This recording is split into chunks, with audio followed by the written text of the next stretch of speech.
नमस्कार, मी सुवर्णा. बातमी आणि बरंच काही बुलेटिनमध्ये आपल्या सगळ्यांचं स्वागत. मुंबईतून सुरुवातीला एक महत्त्वाची बातमी आपण बघणार आहोत. मुंबईतील लहान मुलांचं अपहरण करून त्यांना देशातील इतर राज्यांमध्ये विकणाऱ्या टोळीला मुंबई पोलिसांनी अटक केलेली आहे. या गँगच्या 11 जणांना पोलिसांनी अटक केली आहे. यातील 6 जण मुंबईतले आहेत तर इतर 5 आरोपी तामिळनाडूतले आहेत. मुंबईतल्या VP रोड या भागातल्या एका 4 महिन्यांच्या मुलीचं इब्राहिम शेख या व्यक्तीनं लसीकरणाला घेऊन जातो असं सांगून अपहरण केलं. त्यानंतर या मुलीला या टोळीने तामिळनाडू इथं एका दाम्पत्याला 4,70,000 विकलं. या प्रकरणाचा तपास करत असताना पोलिसांनी या 11 जणांच्या टोळीला अटक केली आहे. या टोळीनं अशा पद्धतीनं अजून किती लहान मुलांची चोरी केली आहे, त्यांची विक्री केली आहे, याचा तपास पोलीस करतायत.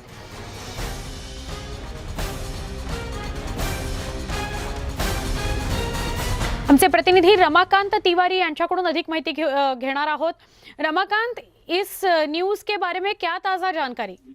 जी, हम आपको बताना चाहेंगे कि मुंबई पुलिस ने एक ऐसे गैंग का पर्दाफाश किया है जो छोटे बच्चों को चुरा के महाराष्ट्र के बाहर अलग अलग राज्यों में बेचा करता था। इस गैंग के 11 आरोपियों को गिरफ्तार कर लिया गया है, जिसमें से 6 आरोपी मुंबई के हैं और बाकी जो आरोपी तमिलनाडु के बताए जा रहे हैं। हम आपको बताना चाहेंगे कि जो गैंग मुंबई, महाराष्ट्र समेत कई राज्यों में इस गैंग के गुर्गे सक्रिय थे। इस गैंग ने अब तक कितने बच्चों की तस्करी की है, इसकी जांच होना भी बाकी है। पिछले दिनों मुंबई के VP मार्ग इलाके में एक 4 महीने की बच्ची की चोरी हुई थी, जिसे तमिलनाडु में गैंग ने बेचा था। जिसके बाद पुलिस ने जब तफ्तीश की और तफ्तीश के बाद में आरोपी मिले और इसके बाद इस पूरे गैंग का भांडाफोड़ हुआ और इस गैंग का जो मास्टरमाइंड है उसे इब्राहिम शेख बताया जा रहा है, जिसने इस बच्ची को उसके घर से टीकाकरण के नाम पर लेके गया और उसे तमिलनाडु में अपने गुर्गे की मदद से 4,70,000 रुपए में एक दंपत्ति को बेच दिया। 3 जनवरी का यह हादसा था। जानकारी मिलते ही पीड़ित महिला VP मार्ग पुलिस स्टेशन में मामला दर्ज कराई, जिसके बाद पुलिस ने मास्टरमाइंड इब्राहिम के साथ में 10 आरोपियों को गिरफ्तार कर लिया है। हम आपको बताना चाहेंगे कि आरोपी इब्राहिम मासूम बच्ची की मां के साथ में लिविंग रिलेशन में रहता था, यानी कि बात सामने आ रही है कि इब्राहिम ही बच्चे का पिता था। ऐसे में पुलिस जांच कर रही है कि इस गैंग ने इससे पहले अब तक कितने वारदात को अंजाम दिया है, साथ ही साथ बाकी तो नहीं जो अब तक पुलिस की गिरफ्त के बाहर है।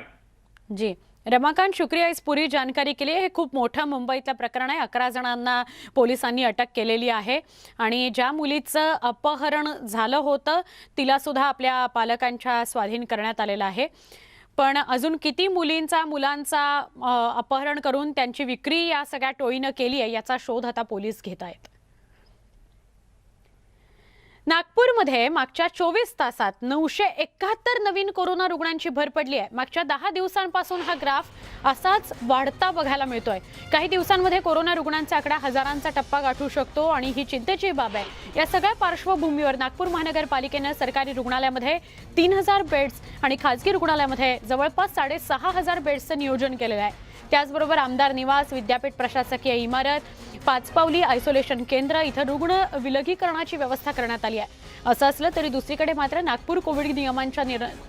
नागपूरचे नागरिक कोविड नियमांच्या निर्बंधांचं उल्लंघन करत असल्याचं दिसून येत आहे. नागपूरच्या सीताबर्डी मार्केटमध्ये गर्दी आढळली. कोविड काळात जमावबंदी लागू असताना अशी गर्दी होणं अपेक्षित नाही. बाजारपेठेमध्ये खरेदी करताना फिरताना नागपूरकरांना चिंता सतावते आहे, कारण नागपूरकर कुठलाही निर्बंध पाळत नाहीयेत. या सगळ्याविषयी अधिक सांगतायत आमचे प्रतिनिधी तुषार कोहळे. नागपूरमध्ये दिवसाला कोविड रुग्ण निघण्याची संख्या ही 1000च्या उंबरठ्यावर पोहोचलेली आहे. या पार्श्वभूमीवर शहरामध्ये कडक निर्बंध असताना जर का तुम्ही नागपूरच्या या सीताबर्डी मार्केटचं हे दृश्य बघितलं तर तुमच्या लक्षात येईल की अजूनही नागपूरकर किती बेफिक्रीमध्ये या बाजारपेठेमध्ये वावरत आहे. अनेक असे नागरिक देखील दिसेल की त्यांच्या तोंडावर मास्क नाही आहे. एकच कपडे 10 लोक बघतात. हॉकर्सनी जे वेगवेगळी दुकानं लावलेली आहे, एकाच वस्तूला 10 लोकांचा हात लागतो. त्यामुळे असे हे जे बाजारपेठ आहे हेच संसर्गाचं मोठं केंद्र बनतात. यामुळे प्रशासन वारंवार या लोकांना विनंती करते, हॉकर्स असेल, दुकानदार असेल, यांना विनंती करते, नागपूरकरांना विनंती करते की तुम्ही कोविड नियमांचं पालन करा. मात्र जर का तुम्ही या सीताबर्डी मार्केटमधलं हे जर दृश्य बघितलं तर निश्चितच नागपूरकरच या लाटेला आमंत्रण देत आहे का असा प्रश्न पडतो. कारण की सध्या नागपूरची रुग्णसंख्या ही 1000च्या घरामध्ये आहे.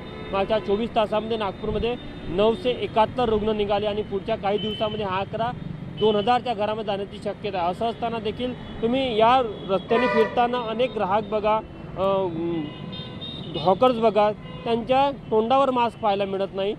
सोशल डिस्टन्सिंग तर सोडा, पण साधं मास्क देखील त्यांनी घातलेलं नाही. त्यामुळे निश्चितच नागपूरमधलं हे चित्र बघितल्यानंतर अनेक प्रश्न उपस्थित होतात आणि बाजारपेठेमध्ये असो किंवा शहरामध्ये असो संचारबंदी लागू असताना देखील अशा प्रकारची गर्दी आपल्याला या बाजारपेठेमध्ये पाहायला मिळते।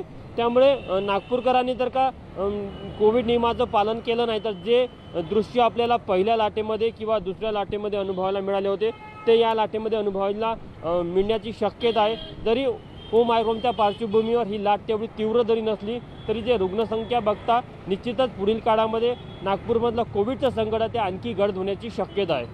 व्हिडिओ जर्नलिस्ट विलास खडसेसह तुषार कोडे, न्यूज 18 लोकमत।